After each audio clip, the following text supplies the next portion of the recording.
Last year I made a video all about minimalist holiday gifting. Now, it's that time of year again, and some of you have started asking about the topic, so today I thought I would make an updated version of that video. Here are my updated tips for holiday gifting as a minimalist. Tip number 1. If you don't want to exchange gifts at all, just talk to people. Giving gifts around the holidays can be a lot of fun, but it can also be incredibly expensive and stressful. So if you want to ditch gift giving altogether or suggest an alternative, just talk to your friends and family. They may actually be relieved. If you're feeling stressed out about the holidays, chances are your friends and family are too. Another option is to just ask people what they want. You can say, hey, I've been racking my brain for something that you really want and need, and I can't think of anything. Can you give me some ideas? And then maybe your friend or loved one can actually direct you towards something that that person actually wants and needs and they're going to get use out of. Or they may say something like, you know what, I really don't need anything. And then that can be your entry point into talking to that person about not exchanging gifts. Tip number 3 is to give experiences. My friend's family this year has decided to forgo gift giving altogether, and instead they're taking a family ski trip, which is awesome because it means they get to enjoy each other's company in perhaps a more meaningful way, and they're not wasting a ton of money on crappy gifts that nobody really wanted anyway. Now, if you can do something like that, that's awesome, but there are also tons of other ways to give experiences at much lower price points. You can buy someone a massage or a cooking class or a day at the rock gym. There are tons of lower cost experiences that you can buy for your friends and family to show that you care, and the memories of those experiences can last a lifetime. My 4th tip is to give consumables.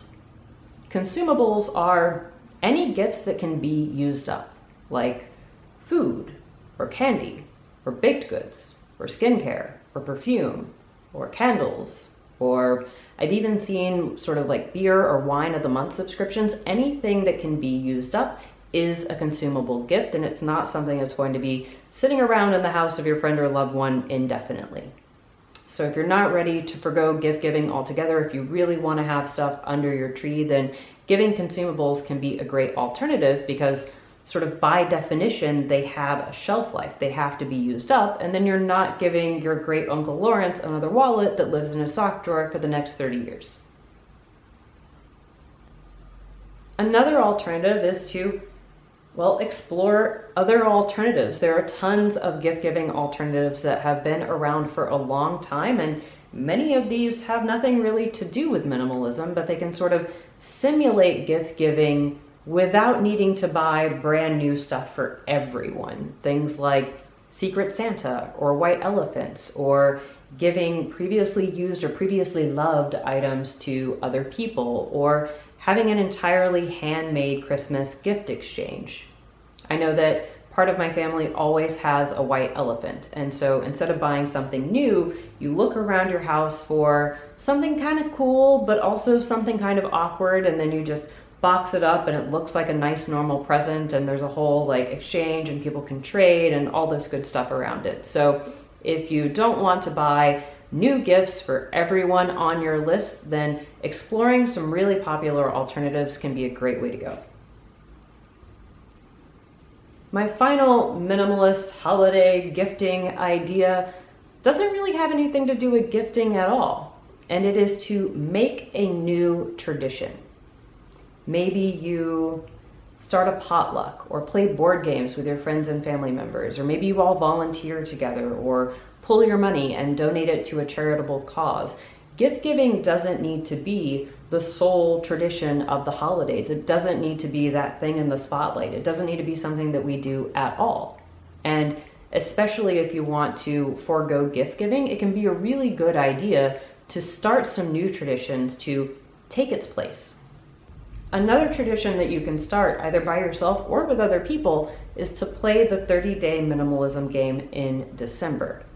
If all the materialism is kind of bumming you out, or you want to get a jump start on your spring cleaning, or if you just want something else to focus on, then playing the game in December can be a great idea. Now, if you've never heard of the 30-day minimalism game before, I'll link a description of it as well as all of the videos that I've made every time I've done it in the description below. But the basic idea is that on day 1, you get rid of 1 item. On day 2, you get rid of 2 items. On day 3, you get rid of 3 items, and you keep going throughout the 30 days of the challenge, eventually getting rid of 30 items on day 30. And if I remember correctly, you get rid of something like 456 items over the course of the 30 days. Now, this can be a great way to sort of not focus on all the materialism and really just rid yourself of stuff that you don't need going into the holiday season. You could also use a variation of the 30-day minimalism game. Maybe you have a shorter time scale that you're working with if you have kids. Now, I'm not a parent, but I have heard of some parents who have their kids get rid of unused or unwanted clothing or toys before the holidays to sort of keep that influx of new stuff under control. All right, those are all of my updated tips for holiday gifting as a minimalist. Well, I guess some of them were updated and some of them were sort of oldie but goodie tips, but either way, I hope that those tips can help you to navigate holiday gifting as a minimalist. The holidays don't need to be every minimalist's worst nightmare. We can still have fun, and I hope some of these tips can help you to sort of find alternative ways that don't make you wind up having a closet full of junk you don't need. It's gonna be it for me today. As always, thank you so much for watching. I hope you've enjoyed this video. Happy holidays, and I'll see you next time.